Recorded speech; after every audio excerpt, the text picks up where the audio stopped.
উপাচার্যকে লাঞ্ছিত করা এবং পোষ্যকোটা ফিরিয়ে আনার দাবিতে চতুর্থ দিনের মতো কমপ্লিট শাটডাউন কর্মসূচি পালন করছে রাজশাহী বিশ্ববিদ্যালয়ের শিক্ষক কর্মকর্তা ও কর্মচারীরা।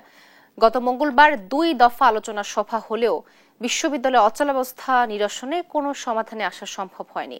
আন্দোলনকারী শিক্ষক কর্মকর্তা এবং কর্মচারীরা জানান, উপাচার্যকে লাঞ্ছিত করার সাথে জড়িতদের শাস্তি এবং পোষ্যকোটা পুনর্বহলের সিদ্ধান্ত স্থগিতের প্রতিবাদে কর্মসূচি অব্যাহত থাকবে।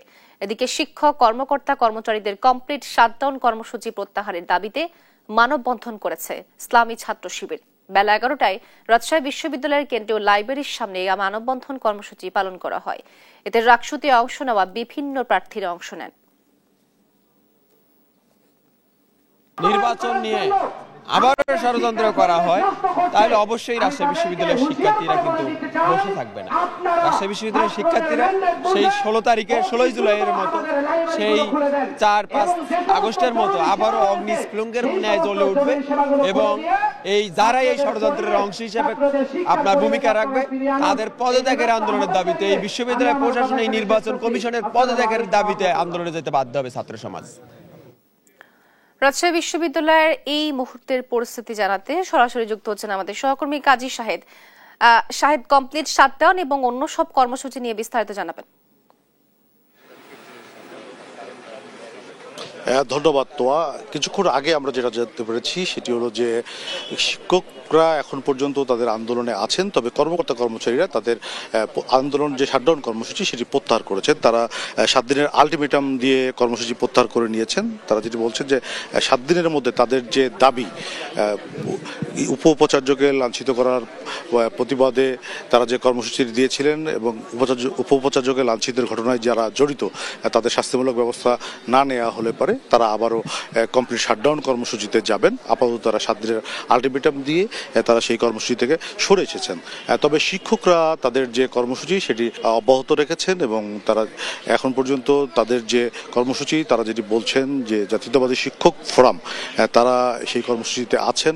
তারা গতকাল রাতেও কয়েক দফা বৈঠক করেছেন, কিন্তু কোনো সমঝোতায় না আসায় কর্মসূচিটি আপাতত প্রত্যাহার হচ্ছে না, এমনটি জানানো হয়েছে। তবে সকালে আমরা দেখেছি যে একদিকে কর্মচারীরা সমাবেশ করেছেন, অবস্থান নিয়েছেন, অন্যদিকে আমরা দেখেছি যে শিক্ষকরাও অবস্থান নিয়েছেন, ছাত্র শিবিরও মানববন্ধন করেছে।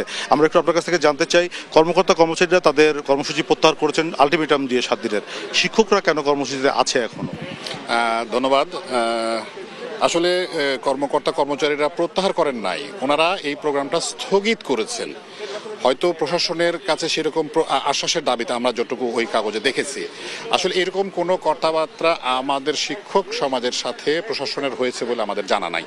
তো যার ফলে যে 20 তারিখের যে ঘটনাটা ঘটেছে তার ধারাবাহিকতায় যে আমরা যে বিচারের দাবিতে আমাদের যে কর্মবিরতি চলমান রয়েছিল সেটা কিন্তু এখনো চলমান রয়েছে এবং আমাদের যিনি এই যে টোটাল যে এই কর্ম পরিকল্পনার যিনি মূল আহ্বায়ক professor doctor Abdul Alim sir, উনি কিন্তু সুস্পষ্টভাবে এটা বলে গেলেন যে আমরা সাধারণ শিক্ষকরা আমরা আমাদের কর্মবিরতি অব্যাহত রাখবো এবং এটা আগামীতেও চলমান রয়েছে। ধন্যবাদ আপনাকে। তো আপনি শুনছিলেন যে এই শিক্ষক নেতা বলছিলেন যে শিক্ষকদের সঙ্গে প্রশাসন এখনো কোনো বৈঠক করেনি, ফলে তাদের যে চলমান কর্মসূচি সেটা অব্যাহত থাকবে। তারপরে পরবর্তীতে তারা হয়তো মিটিং করে সিদ্ধান্ত নেবেন যে কর্মসূচি প্রত্যাহার বা স্থগিত হবে কিনা। এই পর্যন্ত রাজশাহী বিশ্ববিদ্যালয় থেকে আমার কাছে ছিল সর্বশেষ।